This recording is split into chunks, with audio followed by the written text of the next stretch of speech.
বাচ্চাদেরকে মুখে চুমো দিয়ে আসছি যে বাবা যদি ফিরে না আসি, বাবা যদি ফিরে না আসি, বাবা যদি ফিরে না আসি, সে বিজয় দেখা হবে ইনশাল্লাহ। আজকে 15 দিন নিজের বিবেককে বেঁধে রাখতে পারি নাই। 15 দিন অনেক অপেক্ষা করছি যে কি হচ্ছে। আজকে যখন শুইছি আমার ওয়াইফ আমাকে বলতেছিল যে তোমরা কেন এখনো ঘরে আসো, আমার সন্তানদেরকে মেরে ফেলতেছে।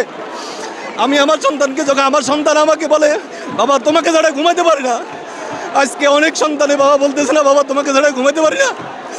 কি হচ্ছে আজকে? আমাদের মানবিকতা কোথায় গেল? এই মানচিত্রতে কেন সন্ত্রাসীরা একা আরেকটা হয়ে থাকবে? আজকে আমার সন্তানদেরকে আমি আমার সন্তানদের যখন হাতে কাছে পাই তখন আমি আমার বাচ্চাদেরকে কথা মনে হয়।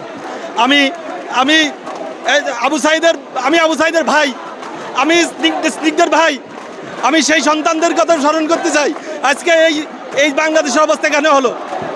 বুকটা ফাটি যায়, নিজেকে শান্ত রাখতে পারি না। কেন আমার দেশটা এরকম হলো? আমার দেশের আমার টাকায় কেনা বুলেট কেন আমার সন্তান আমার ভাইদের বুকে মারা হলো? আজকে রাষ্ট্র জবাব দিতে হবে। এই 17 কোটি মানুষ কি এই জন্য কি পরিশ্রম করতেছে? আজকে আমার স্নিগ্ধর কথা মনে হইতেছে, কেন এই রাষ্ট্র আমাদেরকে নিরাপত্তা দিতে পারলো না?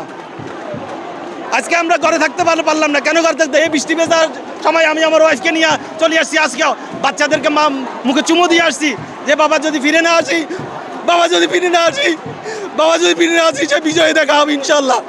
আমি ধিক্কার জানাই যে সন্ত্রাসীদের, আমি ধিক্কার জানাই এই রাষ্ট্রভূমিকে। আমরা কি এই জন্য কি রাষ্ট্রকে স্বাধীন করেছিলাম? আমার পূর্বপুরুষরা এই জন্য কি প্রাণ দিয়েছিল? কেন এই দেশে এরকম হলো? এই হারামি রাষ্ট্র কেন এরকম হলো?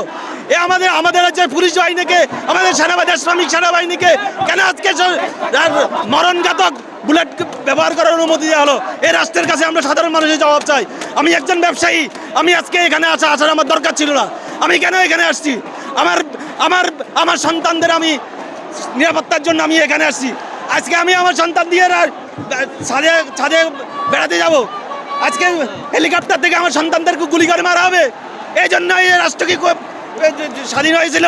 বঙ্গবন্ধু যদি আজকে জীবিত থাকতো ধিক্কার জানাতো। আমি মনে করি 7ই মার্চের ভাষণ আজকে ঢাকা শহরে প্রত্যেকটা মোড়ে চালানো উচিত। আমাদের 7ই মার্চের প্রত্যেকটা ভাষণ আজকে এই জনগণের পক্ষে কথা বলতেছে। আপনারা শুধু স্বাধীনতার চেতনার কথা বলেন, স্বাধীনতার চেতনার কথা বলেন। আমাদের স্বাধীনতার চেতনা কি মানুষ হত্যা করা?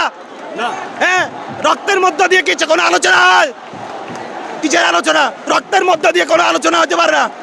আলোচনা হতে হলে শত শত শহীদদেরকে জীবিত করে তাদের রক্তের সাথে আলোচনা করতে হবে। কোনো আলোচনা নাই। আমরা চাই আমাদের নিরাপত্তা, আমরা চাই আমাদের সন্তানদের নিরাপত্তা। আজকে আমাকে ট্র্যাক দেওয়া হবে। আমরা বিভিন্ন দলের উপদলে বিভক্ত করা হয়েছে, কোনো বিভিন্ন দল উপদল নাই। আমরা বাংলা জাতি, আমরা বাংলাদেশি, আমরা আমাদের আত্মমর্যাদা নিয়ে আমরা সন্তানদের নিরাপত্তা দিতে চাই। ধন্যবাদ সবাই।